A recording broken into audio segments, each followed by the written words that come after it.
बिस्मिल्लाहिर्रहमानिर्रहीम। जवाब दो के साथ मैं हूं फ़ारूक वड़ाइच। आज मेरे मेहमान सिंध के गवर्नर और MQM रहनुमा जनाब कामरान टिसोरी साहब हैं। इनसे गुफ्तगू करते हैं कि इनके हवाले से जो ख़बरें चल रही हैं, मामलात चल रहे हैं और ख़ास तौर पे MQM की सियासत कहाँ खड़ी है, मुल्की मंजरनामा क्या है, इनसे आज जानते हैं। कामरान टिसोरी साहब, आपका इंटरव्यू तो मैं कर रहा हूँ, लेकिन मुझे पता नहीं है कि इंटरव्यू लगते हुए आप गवर्नर रहेंगे या नहीं रहेंगे। ये पूरे पाकिस्तान में ये कैफियत है, आपको खुद नहीं महसूस हो रहा? मैं समझता हूँ कि देखिए, आना जाना तो लोगों का लगा रहता है और इंस्टीट्यूशन जो है वो मजबूत होना चाहिए। जो भी आए उसकी भी ख्वाहिश होनी चाहिए कि वो अच्छा काम करे लोगों के लिए, और सारी ज़िंदगी तो कोई नहीं रहता। और जब आप इंटरव्यू कर रहे हैं तो अल्हम्दुलिल्लाह मैं गवर्नर हूँ।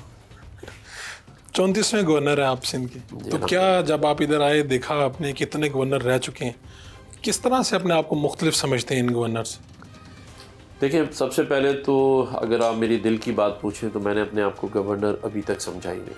अच्छा। क्योंकि जो यहाँ गवर्नर रहे हैं उनकी जो SOPs हैं वो मिलिट्री सेक्रेटरी जब आपको बताता है तो मेरे जैसे शख्स का उसके दरमियान में रहना बड़ा मुश्किल काम है।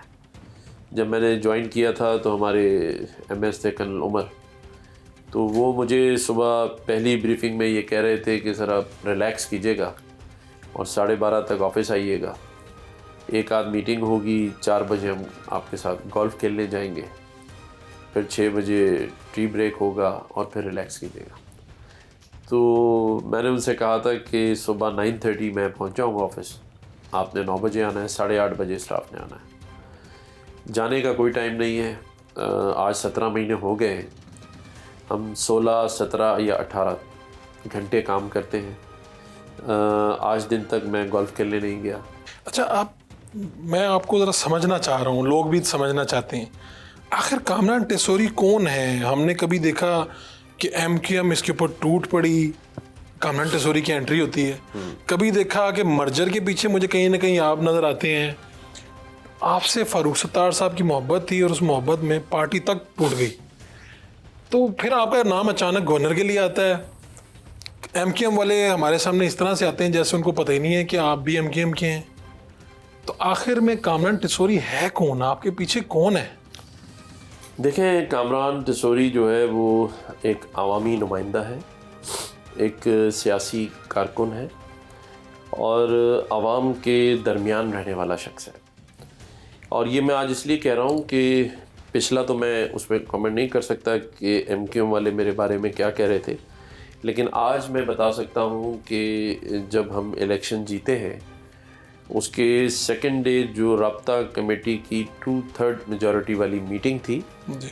उसमें सभी ने हाथ उठाकर ये कहा कि अगर गवर्नरशिप MQM के हिस्से में आती है तो यही गवर्नर कामरान टिसोरी कंटिन्यू करेंगे। ये इलेक्शन से अगले रोज़ की बात? ये इलेक्शन से तीसरे रोज़ की बात। ठीक है।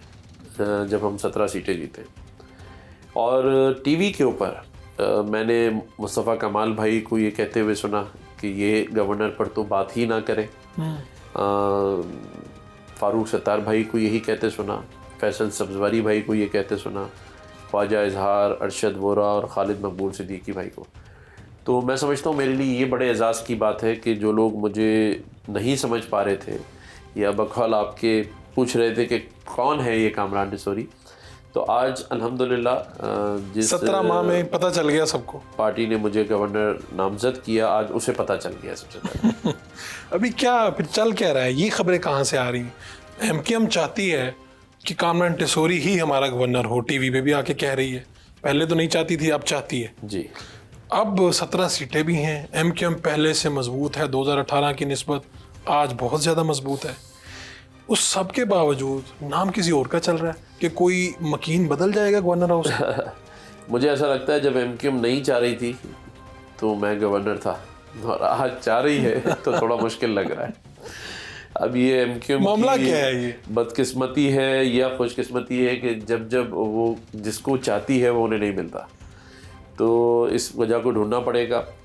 लेकिन मैं ये समझता हूँ कि इन 17 माह में MQM भी खुश है, और सिर्फ MQM ही नहीं खुश है बल्कि ये जो कराची और सिंध की मुख्तलिफ तबके से ताल्लुक़ रखने वाले लोग, जिनमें हमारे उलमाए कराम, जिसमें हमारी NGOs, जिसमें बिज़नेस कम्युनिटी, क्योंकि ये एक ऐसा ऑफ़िस था जो गैर फ़ाल था और अल्हम्दुलिल्लाह अल्लाह ताला की मेहरबानी से इसको हमने फ़ाल किया और हमारे दोस्तों ने एज़ ए टीम वर्क हमने रात दिन काम करके तमाम तबकात के लोगों को ये यकीन दिलाया कि मैं उनमें से हूँ और उनके दर्द को अपना दर्द समझता हूँ। और सबसे ज़्यादा हमें पज़ीराई मिली जब हमने इस गवर्नर हाउस के दरवाज़े आवाम के लिए खोल दिए और पिछले रमज़ान में 3.5 लाख लोगों ने इफ्तार डिनर किया और आज भी रमज़ान है और यहाँ पर तकरीबन 70,000 80,000 लोग अब तक इफ्तार कर चुके हैं। सहरी भी हो रही है अल्हम्दुलिल्लाह। और इसके साथ साथ जो सबसे बड़ा काम मैं समझता हूँ कि जो मुझे हमेशा याद रहेगा वो ये था कि 5.5 लाख लोगों के IT के टेस्ट इस गवर्नर हाउस के सब्ज़ाज़ार में करवाने के बाद 24,000 स्क्वायर फीट पर IT की एक यूनिवर्सिटी का क़याम, जिसका रास्ता गेट भी IT गेट के नाम से है। 3 किलोमीटर पर हमने मुश्तमिल रोड वहाँ बनाया और आज अल्हम्दुलिल्लाह 3,000 से ज़ायद लोग उसमें फ्री वाईफाई इस्तेमाल करते हैं। रोज़ाना 3 सेशन होते हैं और ये आर्टिफिशियल इंटेलिजेंस, मेटावर्स, ब्लॉकचेन और वेब 3 के कोर्सेज़ हैं जो एक बंदे को अगर दुबई से करवाया जाए तो $8,000 का कोर्स है, जो यहाँ इस वक्त गवर्नर हाउस में मुकम्मल फ्री है, मुफ्त है और उसके कोई पैसे हम गवर्नमेंट ऑफ सिंध से या गवर्नर हाउस से नहीं लेते। नहीं, आप ज़ाती जेब से करवा रहे हैं? मैं खुद और मेरे दोस्त जो हम सब मिलकर इस काम को सरअंजाम दे रहे हैं। मैंने सुना कि नरेंद्र मोदी जो भारत के वज़ीर आज़म हैं, उन्होंने कहा कि देखें मैंने 5 साल के अरसे में पाकिस्तान को आज IMF के सामने मांगने वाला बना दिया है। तो मुझे ये लगा कि हम इससे कैसे निकल सकते हैं, क्योंकि सियासी बयान तो कोई भी दे सकता है लेकिन इसका हल क्या है। तो हल ये हमने सोचा कि जिस तरह IT की ये यूनिवर्सिटी गवर्नर हाउस में है 50,000 बच्चों की, इसी तरह से हम हैदराबाद में, मीरपुर ख़ास में, थर मिट्टी में, सांगड़ में, जहाँ जहाँ सिंध के ऐसे इलाके हैं जहाँ बच्चे IT की तालीम ले सकते हैं, हम उन्हें दे सकते हैं। तो अब ये IT के कोर्सेज़ और ये मिनी यूनिवर्सिटीज़ जो है पूरे सिंध के अंदर इंशाल्लाह आपको विदिन 3 to 4 मंथ्स नज़र आएंगी। और ये सब आप खुद करवाएंगे? ये मैं खुद करवाऊँगा। ठीक। हमें देखें, मैं आपको बता दूं, मैं वो शख्स ही नहीं हूँ जो गवर्नमेंट के इमदाद पर या इंतज़ार में वक्त गुजारे। अल्लाह ताला ने इस मुल्क में ऐसे बिजनेसमैन, ऐसे लोग दिए हैं जो अच्छा और सही काम हो तो साथ खड़े होते हैं। मेरे साथ पूरी टीम मौजूद है, हम इंशाल्लाह आपको करके दिखाएंगे। और इसके साथ साथ देखें, मईशत का शहर तो हम इस कराची को कहते हैं लेकिन इसकी डेवलपमेंट पे कोई काम नहीं करता। आज ही मैंने ये भी अनाउंसमेंट की है कि एयरपोर्ट से लेकर और कराची के मुख्तलिफ जो एतवार हैं, जैसे सी व्यू है, हैदरी है, सेंट्रल पॉइंट है, जो एरियाज़ हैं, कम से कम 5 सालों में 100 मंजिला इमारतें 100 तादाद में बननी चाहिए। मतलब 100 बिल्डिंग्स होनी चाहिए जिनके फ्लोर्स भी 100 हों। और इसी तरह से आज मैंने ये भी कहा है कि जो साहिब सरवत लोग हैं पूरे पाकिस्तान में और ख़ास तौर पे सिंध में, जो ज़मींदार हैं, जो बिजनेसमैन हैं, वो एक दफ़ा सिर्फ ये सोच लें कि जो अल्लाह ताला का फरमान है कि अगर आपने अपने हिस्से की आई हुई ज़कात नहीं निकाली तो आपका कारोबार कभी तरक्की नहीं पाएगा और आप कभी खुश नहीं रह सकेंगे। अगर ये तमाम लोग जो वडेरे भी हैं, जागीरदार भी हैं, सनतकार भी हैं, मैं आज आपके इस चैनल से कहूँगा कि अपनी ज़कात पूरी निकालें तो इस मुल्क में कोई एक गरीब नहीं होगा। इसकी सारी कैलकुलेशन मैंने की। खुदारा ये लोगों से कहूँगा कि इसको कैलकुलेट करें। कामरान डिसोरी साहब से गुफ्तगू का सिलसिला जारी रहेगा। एक शॉर्ट कमर्शियल ब्रेक।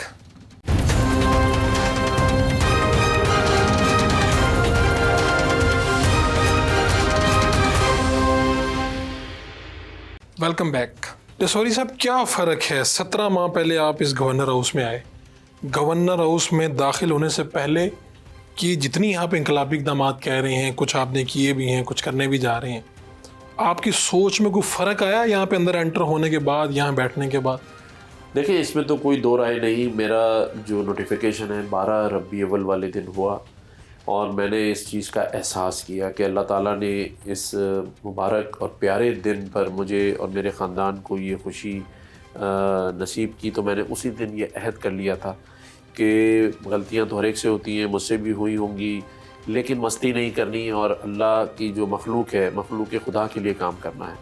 और उसी दिन ये अज़्म किया था और अल्हम्दुलिल्लाह अल्हम्दुलिल्लाह अल्लाह ताला ने उसको यकीनी बनाया, वरना मेरी तो कोई हैसियत औकात नहीं थी कि 14.5 लाख ख़ानदान या लोग इस गवर्नर हाउस में आए, जिसमें 3 लाख से ज़ायद लोगों ने राशन बॉक्सेस लिए, 2 लाख से ज़ायद लोग हमारी बैलो भोग पर आए, उनके हमने काम किए, 5.5 लाख लोग IT टेस्ट में आए और 3.5 लाख से ज़्यादा लोग जो हैं वो इफ्तार डिनर में आए। हम सिर्फ इसी चीज़ पर हमने काम नहीं किया, ख़वातीन के लिए हमने बड़े प्रोग्राम्स इस गवर्नर हाउस में किए, क्योंकि मेरा ये मानना है कि इस माशरे में औरत का एक बड़ा मकाम है और उसको समझने की ज़रूरत है।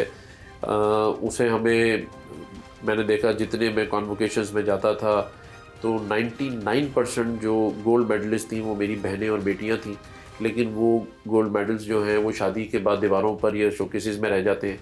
तो उस खातून को, उस बेटी को इस माशरे का हिस्सा बनाना है, उसके लिए हमने यहाँ पे बड़े सेमिनार्स किए, बड़ी बातें की। तो मैं आपकी बात इंटरप्ट कर रहा हूँ, तो गवर्नर बनने से पहले आपकी ये सोच नहीं थी, आप इसको एक बिल्कुल दुनियावी ओहदा समझ रहे थे कि चले मैं गवर्नर बन जाऊँगा? देखिए, गवर्नर बनने से पहले भी अगर आप बैकग्राउंड में जाएं तो मुझे 3 दफ़ा प्रेसिडेंट ऑफ पाकिस्तान से बिजनेसमैन ऑफ द ईयर मिला सोशल और वेलफेयर पे। ठीक।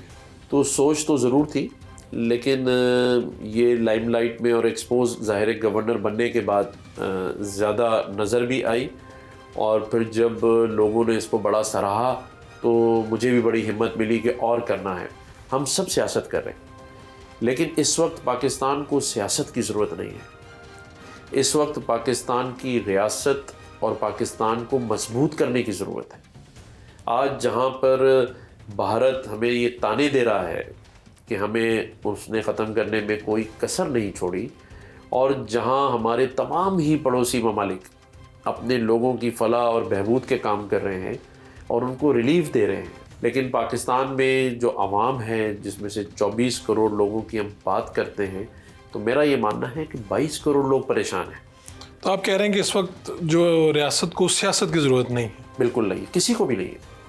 अभी इस वक्त मेरे हिसाब से हमें सबको सर जोड़कर बैठना चाहिए, और ये ज़िम्मेदारी है हम सब की कि हल निकाला जाए कि पाकिस्तान को माशी बहरान से निकालना और माशरती बहरान से निकालना। देखिए, मैं माशरती का लफ्ज़ बार बार इस्तेमाल कर रहा हूँ क्योंकि 9 मई का वाक़या आपके मुल्क में हुआ है, किसी पड़ोसी मुल्क ने आप पे नहीं हमले किए, और इस मुल्क में जहाँ जहाँ हमले हुए हैं वो मुल्क में रहने वाले उन जगहों पे हमले नहीं करते, जिसमें कोर कमांडर हाउस लाहौर को मैं ख़ुद विज़िट कर आया हूँ। ये अपने ही मुल्क में रहकर अपनी ही इमलाक को नुकसान पहुँचाना, ये माशरती बुराई है जो जन्म ले चुकी है, और हम इस पर काम नहीं कर रहे।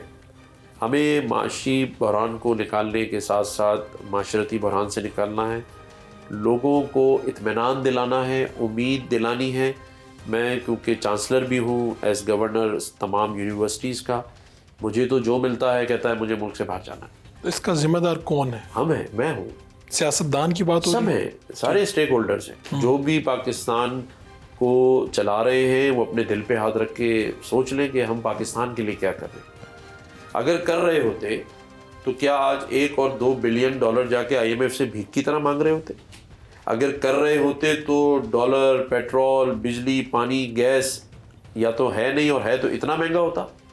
अगर कर रहे होते तो ये 22 करोड़ 24 करोड़ लोगों खुशहाल होते। टेसोरी साहब, एक ऑडियो आई आपकी, क्या वो ऑडियो आपकी ही थी? जी, मेरी थी। अच्छा, तो ये जो बातें चल रही हैं, कभी लोग आपकी तरफ ये कहते हैं कि जी MKM को जो ये 17 सीटें मिली हैं ये मैंडेट जैली है, आप इसे तस्लीम करते हैं ये जैली है? देखें, मुझे पहले ये बताएं असली कैसा होता है। लोग जो देते हैं मैंडेट, तो ये भी लोगों ने दिया।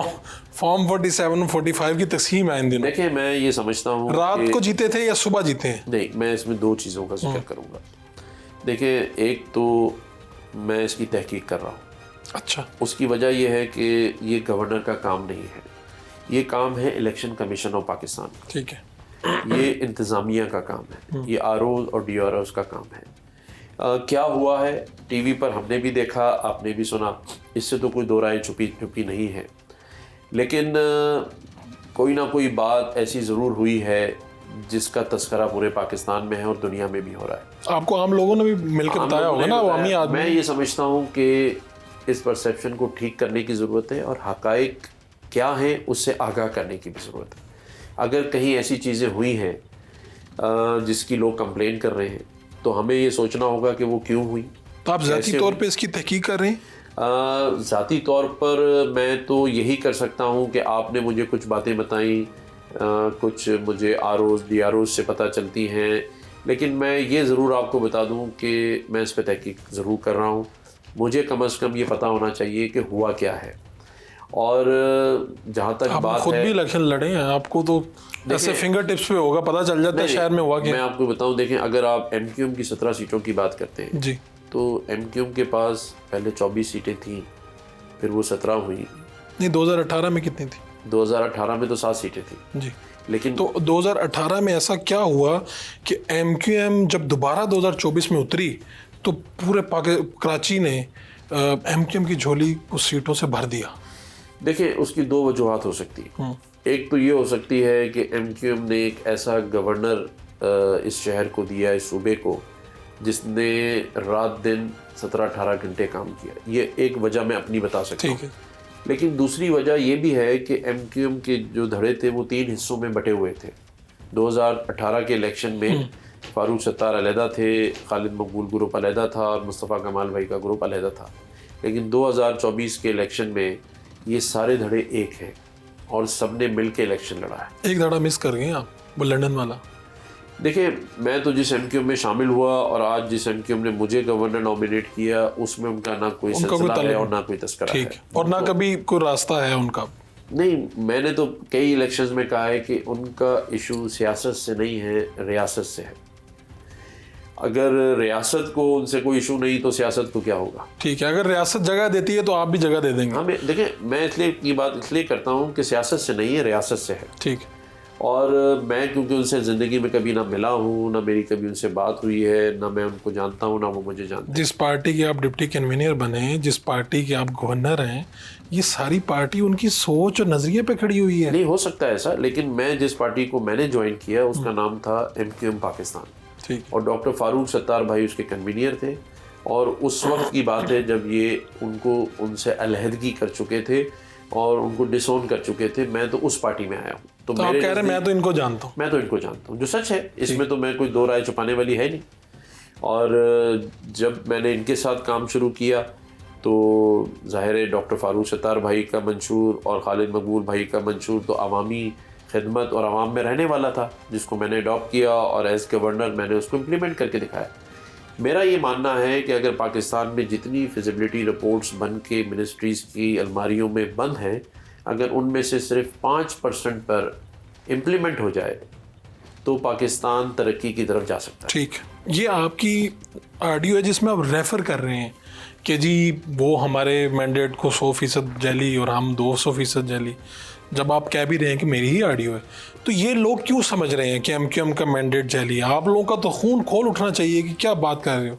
हम इलेक्शन लड़ के आए हैं, 17 सीटें लेके आए हैं और फिर उसके बाद आपको 17 सीटों के ऊपर ना आपको गवर्नर रहने दे रहे और खालिद मकबूल साहब को एक वजारत, यानी दूसरी तरफ मुस्लिम लीग काफ है 3 सीटों के साथ एक वजारत, नीचे भी पंजाब में भी वजारत ली, IPP है वजारत ली, जिन्होंने 3 सीटें ली हैं।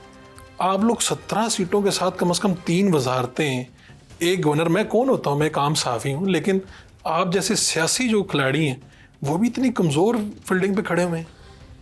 देखिए, जो हमारी लीडरशिप है, डॉक्टर खालिद मकबूल सिद्दीकी भाई ने जब एक कमेटी बनाई थी जिसमें 4 लोगों को नामज़द किया था, तो उन्होंने इस्लामाबाद में ये बात डिक्टेट कराई थी, लिखवाई थी। अच्छा। कि आप तीनों ने जाकर नून लीग से बड़े डट के मुकाबला करना है और 5 वजारतों से कम पे मानना नहीं है, 7 मांगनी है। तो उस कमेटी ने ऐसा ही किया जो खालिद मकबूल सिद्दीकी भाई की हिदायत थी। डट के गए और बात भी की, अपना मौक़िफ़ भी रखा। यही बात जो आप कह रहे हैं वो बताइए कि भाई पहले 7 सीटों पे 3 थी और एक मिला लें फ़ारूक नसीम साहब की तो 4 थी।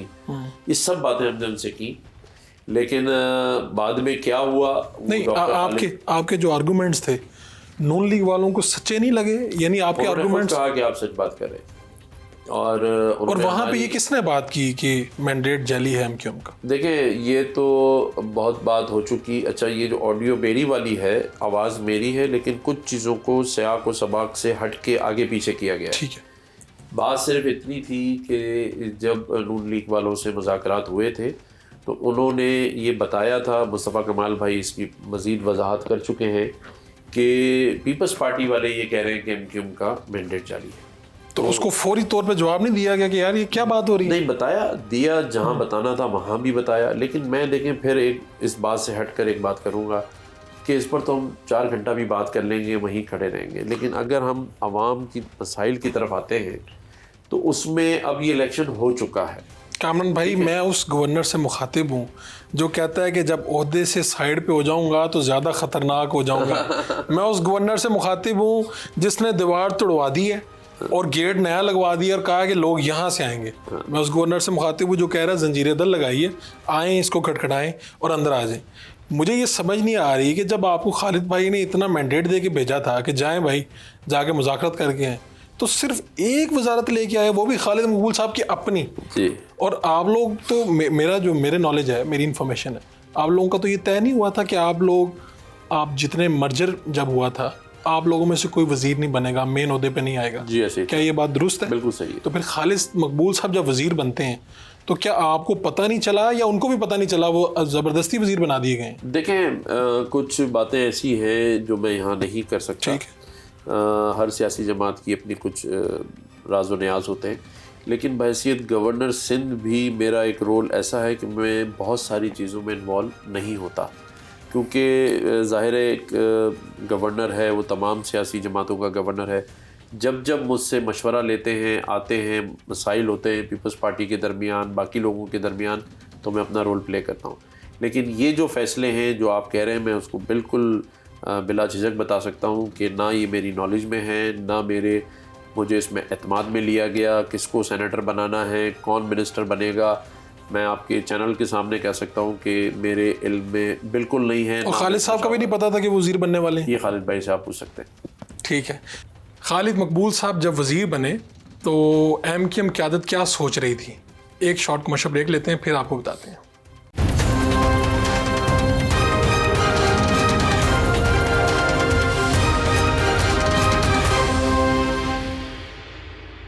Welcome back. ये अब क्या होने जा रहा है? ये एमक्यूएम, ये नजरियाती एमक्यूएम, ये काम करने वाली एमक्यूएम, फैसल वाडा आप लोगों को बुरा भला कहता रहा, उसको वोट देंगे आप लोग? देखें, फैसल भाई हमारे भाई हैं, दोस्त हैं और नहीं, हमारे लिए भी काबिल एहतराम है। ये फैसला भी डॉक्टर खालिद मकबूल सिद्दीकी भाई का है कि वो उनको वोट दे रहे हैं या नहीं दे रहे हैं। इसमें भी कोई मुशावरत नहीं हुई है। क्या खालिद भाई सोच रहे हैं, क्या वो बेहतर समझते हैं, ये बहैसियत सरबरा एमक्यूएम उनको चाहिए कि अपनी जमात से मुशावरत से कर लें, और मुशावरत से मैं समझता हूँ अच्छे फैसले होते हैं। तो ये आप एमक्यूएम रहनुमा की हैसियत से कह रहे हैं या एक गवर्नर की हैसियत से उनको मशवरा दे रहे हैं? नहीं, मैं तो इसलिए कह रहा हूँ कि देखें, हमने ये शहर का अमन बड़ी मुश्किल से कायम हुआ है। एक जमात जो पिछले 40 सालों से इस शहर में सियासत करती आई है, और एक सिंगल पार्टी के तौर पर आज तो मल्टीपल पार्टीज़ आपको नज़र आ रही हैं, सभी दावेदार हैं, हकदार हैं शहर कराची के। लेकिन ये वो वाहिद जमात है जो कई दहाइयों से इस शहर में जीतती आई है, काम करती आई है, आवाम के अंदर मौजूद है।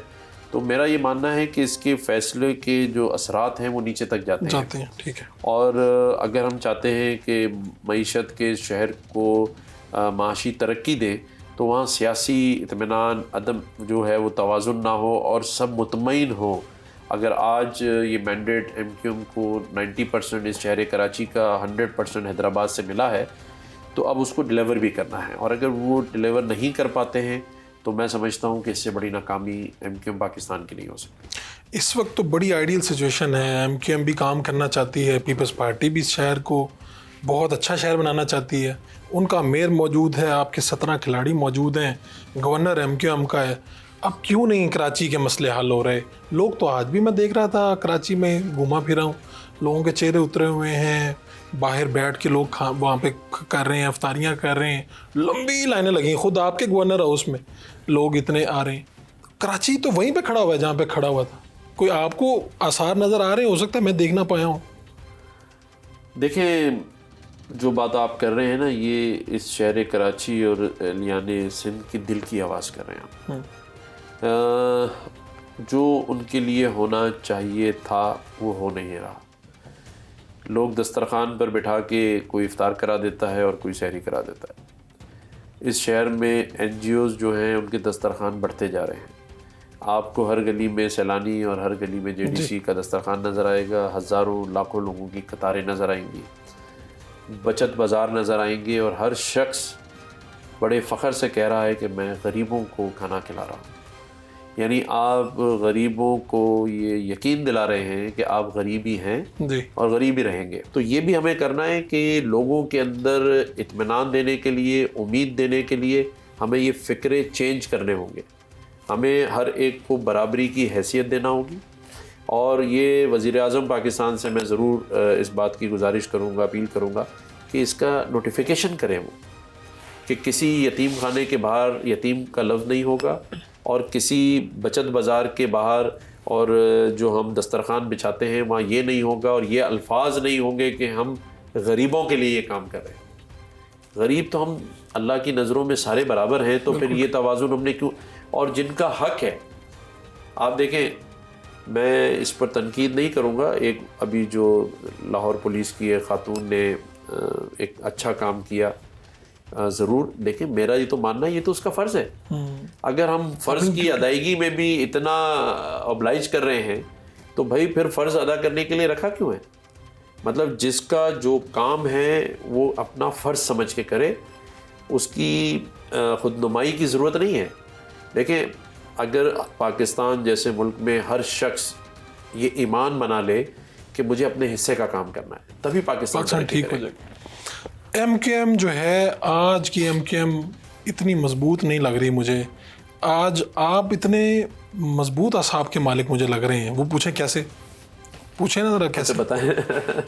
इतने मजबूत असाब के मालिक हैं कि जिस वक्त मैं आपके पास बैठा हूँ तो इस्लामाबाद में ये बातें चल रही हैं कि आज कल परसों किसी दिन भी इस कुर्सी पे कोई और होगा, और एक खातून का नाम आ रहा है। ठीक हो गया।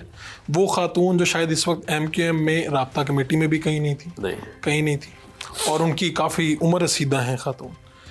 इस सब के बावजूद आप दिन से रात तक काम कर रहे हैं। तो क्या हम देखेंगे कि अगर MKM भी चाहती है कि आप गवर्नर रहें, और अगर ऐसा ना हुआ तो पता चलेगा जी 17 MNA जो हैं उन्होंने कहा जी हम हुकूमत से बाहर आ रहे हैं, खालिद भाई इस्तीफ़ा दें वजारत से, ये वजारत नहीं हमें चाहिए। जब गवर्नर हमारी मर्ज़ी का नहीं रहेगा, यानी सिंध है, गवर्नरशिप आपकी मर्ज़ी, ऐसा आपको होता नज़र आ रहा है कि कुछ हो जाएगा ऐसा? मैं नहीं समझता ऐसा होता हुआ नज़र आएगा। अच्छा। क्योंकि हमारे यहाँ किसी ना किसी को कुर्बानी देनी होती है, और मैं इस खुशफहमी में बिल्कुल भी नहीं हूँ कि मेरे जो पार्टी के MNAs हैं वो मेरे लिए रिज़ाइन करें। अल्हम्दुलिल्लाह मैं अकेला ही काफ़ी हूँ इन हालात से लड़ने के लिए, और इंशाल्लाह हम ठीक कर लेंगे सारी चीज़ों को। यानी खुद ही लड़ेंगे? देखिए, लड़ाई और कह रहे कुर्बानी भी दे दूंगा खुद। हमें लड़ाई की ज़रूरत नहीं है। देखिए, मेरा ये मानना है कि आपको जिस मनसब पर बिठाया जाता है उस पर आपने लोगों को डिलीवर करना होता है, काम करने होते हैं। आप सारा टाइम तो अपनी कुर्सी बचाने में निकाल देते हैं। आप देखें, मुझे अभी तो इस्लामाबाद होना चाहिए था कुर्सी बचाने के लिए, लेकिन मैं यहीं बैठा हूँ कराची में, और मेरा ये दिल होता है कि जितने अरसे भी मैं हूँ उसमें अगर और 2-4 हज़ार लोगों के साथ इंटरेक्ट हो जाए, उनके काम हो जाएं। आप यकीन करेंगे, मैं अभी बचत एक्सपो गया हुआ था, तो लोग जब एप्लीकेशन देते हैं ना, तो मैंने देखा है मेरे साथ जो लोग चल रहे होते हैं ना, वो बड़ा बुरा सा मुँह बनाते हैं कि यार इसने रोक के ये क्या कोई जहर भरा लिफाफा दे दिया है ना। तो मैं रुक जाता हूँ हमेशा, और मैं ADC को कहता हूँ कि ये आपको ये समझ के साइड में नहीं देना है कि बस इसने यहाँ पकड़ाया तो आप पीछे किसी को पकड़ा दें।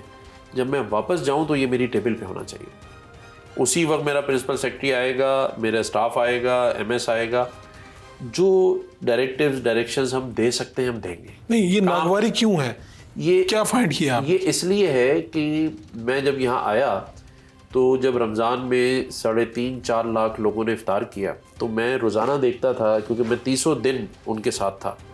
तो 4 दिन के बाद, 5 दिन के बाद किसी को मैंने कहा आप कल आ जाइएगा, किसी की बात सुनी, मुझे लगा कि मैं हल कर सकता हूँ। तो 6 दिन के बाद उसने कहा कि जी मैं आया था, तो मुझे तो दरवाजे से बाहर भेज दिया।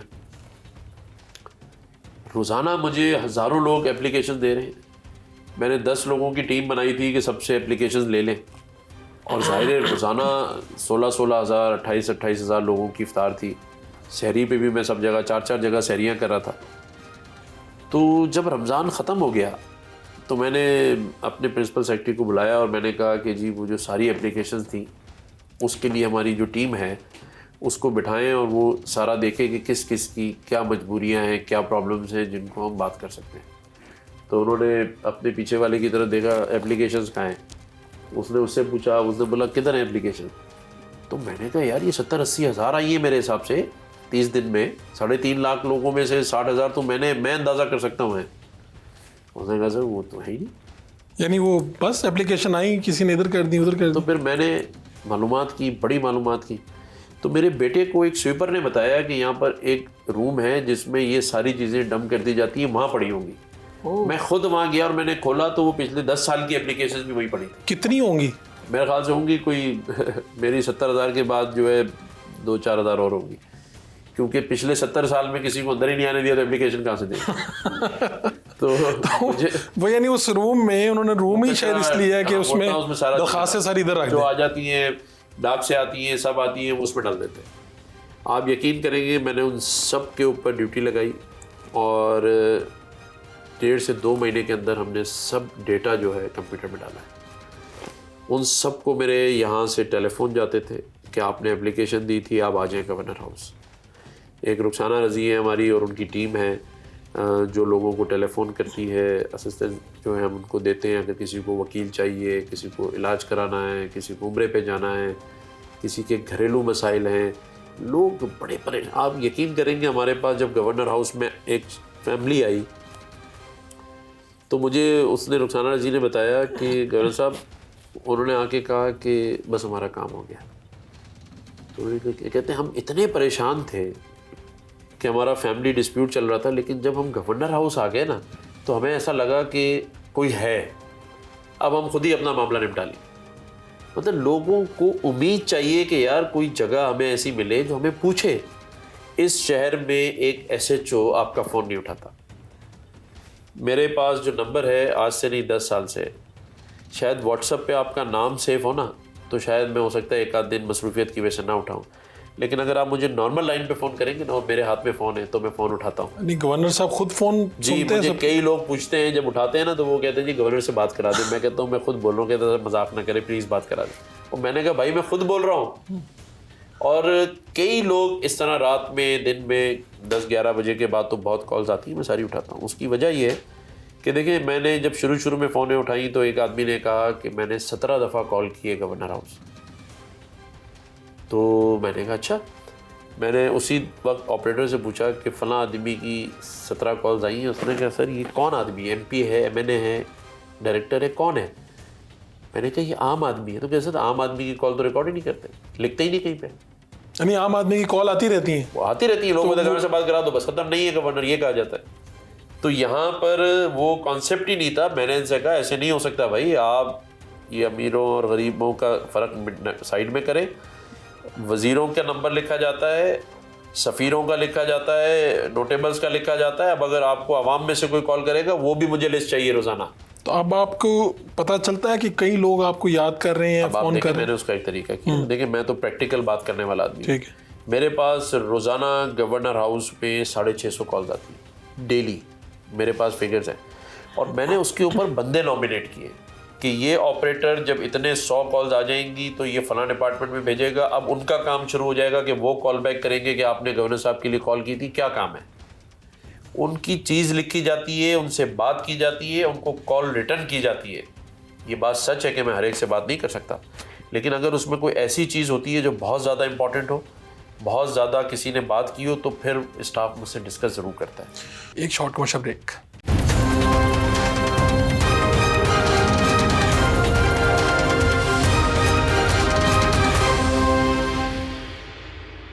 Welcome back. गवर्नर साहब, आप कैसे आदमी हैं? आप ये जो सारा मजमा वज़ीर आला सिंध के होना चाहिए बाहर, आपने जंजीर अदल लगाई हुई है, आप लोगों को इंसाफ फराहम कर रहे हैं, मतलब ये तो आपका काम नहीं, ये तो वज़ीर आला सिंध का काम है सर। देखें, काम तो हर शहरी का है कि वो अगर रोड पे कचरा भी पड़ा हो तो उठा के रखे, और इस्लाम भी यही कहता है, मज़हब भी यही कहता है। ये जो जंजीर अदल हमने लगाई, उसकी बड़ी वजह ये 70,000 एप्लीकेशंस के साथ साथ लोगों का ये कहना कि आपने बुलाया था, हम गेट पर आए तो हमें पुलिस वालों ने मार के भगा दिया कि गवर्नर हाउस आए हो, क्या पागल वागल हो गए हो कि गवर्नर ने बुलाया? कौन हो, तुम्हारा उलिया लगता है कि तुम गवर्नर से मिलोगे? ये अल्फाजात। अच्छा, मोटर बाइक्स नहीं खड़ी हो सकती बाहर, रेड जोन है, कोई रक्शे में नहीं आ सकता, रेड जोन है। तो फिर ये जंजीर अदल लगा के उस एरिया को नोटिफाई करा दिया कि यहाँ मोटर बाइक भी खड़ी होगी, यहाँ रक्षा भी खड़ा होगा, यहाँ बस वाला भी आएगा और उतर के सीधा गवर्नर हाउस के अंदर आएगा। और नहीं सुनवाई होगी तो लोग बेल बजाएंगे, घंटी बजेगी तो फिर वो गवर्नर तक भी पहुँचेगी। तो इसलिए अब सारा स्टाफ भी स्ट्रीमलाइन है, उनको पता है कि ये एक प्रोसीजर के तहत नोटिफाइड है। हमारे पास गेट पे स्टाफ बैठा होता है, दरवाज़ा गवर्नर हाउस का 24 घंटे खुला हुआ है, और मकसद सिर्फ यही है कि लोगों को नाउमीदी से बचाना। ये भी अनाउंसमेंट की है कि जो लोग, कई केसेस आते हैं, जहर खा लिया, बच्चों को जहर दे दिए, माली हालात ठीक नहीं थे, मैंने ये कहा है कि पूरे सिंध में से कोई भी शख्स अगर मायूस हो जाए, माली बहरान का शिकार हो, गवर्नर हाउस आ जाए, खुदकुशी ना करें। सब मसलों का हल गवर्नर हाउस नहीं है, इसलिए हम सुन रहे हैं ना लोगों को। देखें, हर मसले का हल हम नहीं कर सकते, ये मैं आज आपको फिर क्लियर कह रहा हूँ। मैं सियासी बात नहीं करता कि जी 1000 आदमी आएंगे मैं 1000 के काम कर दूंगा। 1000 आदमी आएंगे, हम 1000 को इज्जत देंगे, 1000 को सुनेंगे, ठीक। हो सकता है काम 100 के हों। इसी तरह से ये जो बच्चे अभी मिसिंग हो गए थे, घर छोड़ के चले गए, माँ बाप अलग-अलग शादियाँ कर ली हैं, बच्चे मामू ताया पप्पियों के घर हैं और जुल्म का शिकार हो रहे हैं, उन तमाम बच्चों के लिए मैंने कहा है कि आप उनके पेरेंट्स से बात करें, अपने रिश्तेदारों से बात करें। आपकी कफ़ालत वो नहीं कर सकते, गवर्नर हाउस आ जाएं, मैं एक शेल्टर होम बना रहा हूँ, ये सारे बच्चे वहाँ रहेंगे, अच्छी तालीम हासिल करेंगे, अच्छी तरह पढ़ेंगे। तो हम मसले का हल इस सूरत, अभी देखें हमने अक्टूबर, नवंबर, दिसंबर में जिसकी भी मोटर बाइक चोरी हुई, मैंने बाकायदा अनाउंसमेंट की कि आप FIR ले आए, हम CPLC से वेरीफाई कराएंगे और आपको मोटर बाइक देंगे। 1700 मोटर बाइक्स हमने परचेज़ की, अभी 350 हम दे चुके हैं। अभी कल फिर हमने ये ड्राइव रखी है। जिसने भी फर्स्ट कम फर्स्ट बेसिस पर हमारे पास मोटर बाइक के लिए एप्लीकेशन दी विद FIR, काम रियासत का था देना, लेकिन अल्हम्दुलिल्लाह इस गवर्नर हाउस से अभी तक मोटर बाइक्स लोगों को मिल रही हैं, लैपटॉप मिलते हैं, टेलीफोन मिलते हैं, सिलाई मशीन, व्हील चेयर, उम्रे के टिकट। और ये मेरे किसी रिश्तेदारों को और कोई मेरी सियासी जमात के कारकुनों को नहीं मिलता। कोई सिंधी, पंजाबी, बल्दी, कोई भी कौमियत का बंदा हो, वो आता है, वो अपना नाम, अपनी एप्लीकेशन लिखवाता है, सीक्वेंस नंबर से चलता है। ये मेरिट हमने रखी है यहाँ पे, और अल्हम्दुलिल्लाह अल्लाह ताला हमारा हाथ पकड़ा हुआ है, साथ दे रहा है। लोगों की उम्मीदें, यहाँ तक कि 650 प्लॉट्स भी हमने उन लोगों के लिए अनाउंसमेंट की है जो 35 सालों से किराए पे रह रहे हैं। ठीक है। ये MKM ने, अगर मेरी यादाश्त कमज़ोर नहीं तो आपका नाम नामजद किया था आपको निगरान वज़ीर आज़म के लिए? जी, खालिद मकबूल भाई ने ये नाम दिया था। तो आपसे मशावरत की गई उस वक्त? हाँ, उस वक्त मुझसे पूछा था उन्होंने कि जी हमसे एक नाम मांगा गया है तो हम आपका नाम देना चाहते हैं। तो मैंने कहा दे दें, होना तो है नहीं, देने में क्या है। क्यों आपको इतना यकीन है कि नहीं होना?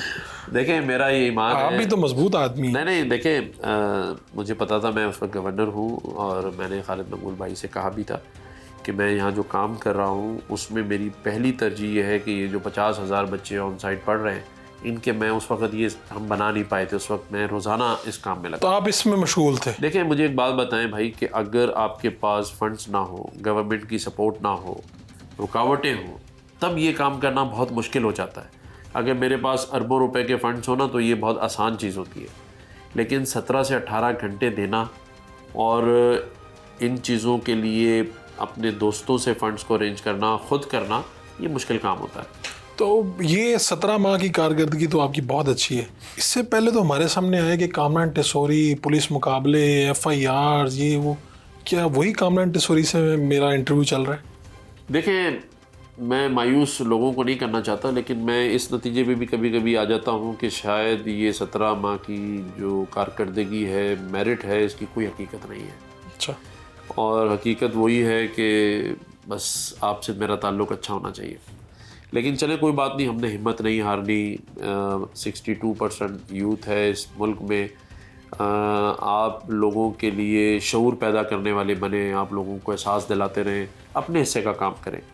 बाकी अल्लाह ताला की ज़ात है, ना सब के लिए हम कुछ कर सकते हैं, ना सब हमारे लिए कुछ कर सकते हैं, लेकिन काम ज़रूर करना चाहिए और अपने हिस्से का काम ज़रूर करें और लोगों को शऊर दिलाएं कि अगर हम एक दूसरे का मसीहा बनेंगे तो हम बहुत कुछ कर सकते हैं। ये जो फैसल वाडा साहब हैं, आपको जीतते नज़र आ रहे हैं, सेनेटर बनते नज़र आ रहे हैं? देखें, मैं कौन होता हूँ उनको जितवाने और हराने वाला? ये तो मनसब मेरा फर्म बिलीव है कि अल्लाह की तरफ से होता है। ना मुझे हटाने वाला मुझे कोई नज़र आता है, ना मुझे कोई लगाने वाला नज़र आता है। ये तो निज़ाम कुदरत है, जिसे अल्लाह चाहे वो मनसबों पे आता है। अल्लाह ताला ने मुझे गवर्नर बनाया था, आज आपके सामने गवर्नर बैठा हूँ, लेकिन सारी ज़िंदगी तो गवर्नर नहीं रहूँगा। ये 17 माह में कोशिशें हुई आपको हटाने की? 17 माह में मुझे हटाने के लिए सीरियस 3 बार कोशिशें हुई। 3 अटैम्प्ट्स ऐसी हुई? और ऐसी हुई थी 3 अटैम्प्ट्स के मुझे सारा इस्लामाबाद कह रहा था कि आप 5 नवंबर को जा रहे हैं। बंदे के साथ चौथे दिन भी मैं जा रहा था। और अच्छा, नहीं सीरियस वाली, जब आपको भी लगा कि अब मैं जा रहा हूँ? हाँ, मुझे कहा गया था अपना रिज़ाइन भेज दें, इसमें तो कोई दो राय नहीं। लेकिन मेरा उस वक्त भी उतना ही यकीन था जितना आज है कि 12 रबी अव्वल को अल्लाह ने बिठाया है। और आप यकीन करें, मौलाना बशीर फ़ारूकी साहब जो हैं सैलानी ट्रस्ट के चेयरमैन, वो अपने बयानात में ये कहते थे, जब मैं बना ही बना था उस हफ़्ते में, क्योंकि फिर फ़ौरन ही महीने बाद रमज़ान आ गया था, तो वो कहते थे 12 रबी अव्वल को बनाया है ना तो अल्लाह ने इनसे कोई काम लेना है। तो मैं बैठे बैठे सोचता था कि यार ये इतने बड़े आलिम हैं मौलाना बशीर फ़ारूकी साहब, तो मेरे जैसे बंदे से अल्लाह ने क्या काम लेना है? मतलब आदमी सोचता है महीने बना हुआ है, अभी तो कोई मुखालफत कर रहा है, कोई तारीफ़ कर रहा है, समझ ही नहीं आ रहा कि करना क्या है।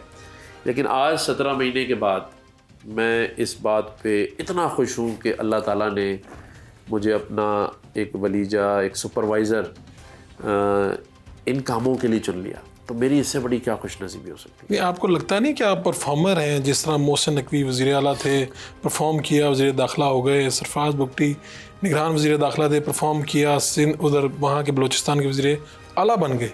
इसी तरह का आपका भी इन्हीं लोगों की फहरिस्त में कहीं नाम आता है। आप परफॉर्मर हैं, गवर्नर नहीं रहेंगे तो क्या मनसब देख रहे हैं? देखें, मेरी खुशकिस्मती है कि मैं सिंध से ताल्लुक़ है मेरा, इसलिए तरक्की मेरी ज़रा मुश्किल है। आपका बहुत बहुत शुक्रिया, आपने वक्त दिया। आपका भी शुक्रिया।